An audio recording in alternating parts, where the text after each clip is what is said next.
I am Vincent Williams. So, in our Lake 120 class, we had a project called a genre analysis. So, we were supposed to analyze um, a genre inside of our discipline. So, I decided to go for an argument piece instead of actually following the rubric for the class because I knew I would find my way back to the project. So, I decided to argue that engineering drawings are actually a language because, my family is from Jamaica and I have cousins who speak a multitude of languages, and I think I'm pretty good at engineering, so I decided to prove I was right. So, here is the most recent essay I wrote in my JM 180 class, and this is about, that is the final, reflection letter on our sadness bot, which was supposed to move pool balls around the classroom. And this is the essay that I hope to write later in life. So, what's the deal?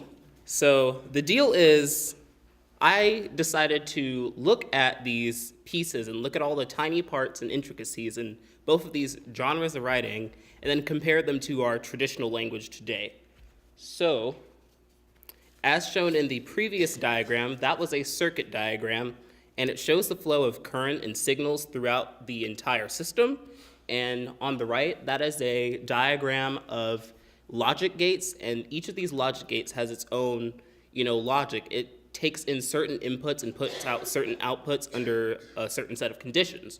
So these logic gates can be added together to form higher functions. So this is a parts drawing. This parts drawing is more of a visual representation of the part, and it can show the features and perpendicularity. It can tell you all about this part, and it usually consists of a note section, dimensions, and tolerances. So the tolerances are the leeway that you're given when you're building a part, and the notes section is actually an explanation of the part in what these symbols can't necessarily communicate. So they show the features of the part in relation to other features of the same part. So these signs are made up of a multitude of different symbols, and they act sort of as a key so you can decipher the drawing.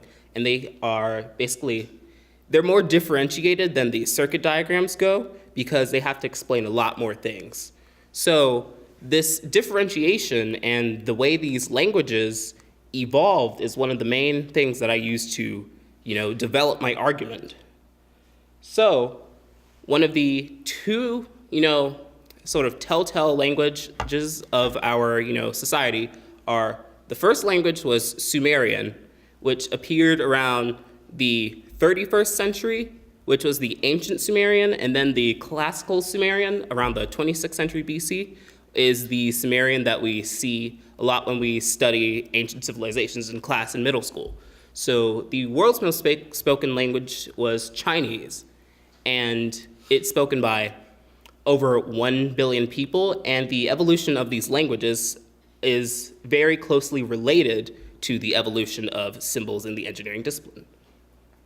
So Sumerian, both of these languages evolved from pictographs in caves, but in Sumer, they utilized triangular styluses on plaques, and they are more simplified shapes with, a standard line and stroke weight.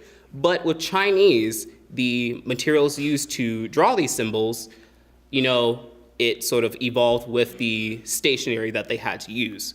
So basically, these are pictures that evolved they more closely resemble the pictographs in the caves, but they have a multitude of stroke and line weights, and, they taper, and they can do all sorts of things. There are different fonts.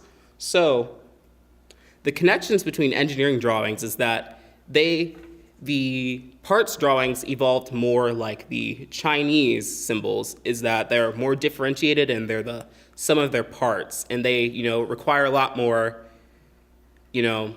pieces to come together to basically show you the entire picture. But with the circuit diagrams, it's more standard and simplified and easier to look at. So these basically evolved, sort of one of the focuses was in our Lang 120 classes, look at what the discourse community needs. So that is what I also use to guide my research. So basically, these languages evolved out of the materials that these people had to work with. So they fit their, cultures the best. But the dissonance that I encountered in my research in, sort of defining these engineering drawings as languages is that the engineering drawings don't have the capability to convey emotion and tone, but, the tone that these engineering drawings can communicate, it only really communicates the complexity of the part, the complexity of this, this thing that you're making, but it doesn't convey emotion. There isn't a lot open to interpretation when it comes to engineering drawings. So that was one of the things that I couldn't necessarily fit into our general, definition of language. So what I'd like to leave you with is we need to sort of expand our definition of writing and language because everything is changing as the world evolves. So we aren't going to have the same, concepts as we did thousands of years ago. Everything is changing. We're coming up with symbols and, symbols with associated meanings. That's all language is, to describe certain aspects of our life. So I would just like you to open up your definition of writing and language just a little bit more. Thank you.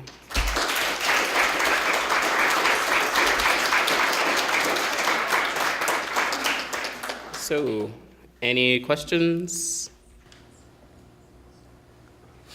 So, Vincent, Yeah. how long do you think it's going to take you to be able to write that essay, the circuit diagram?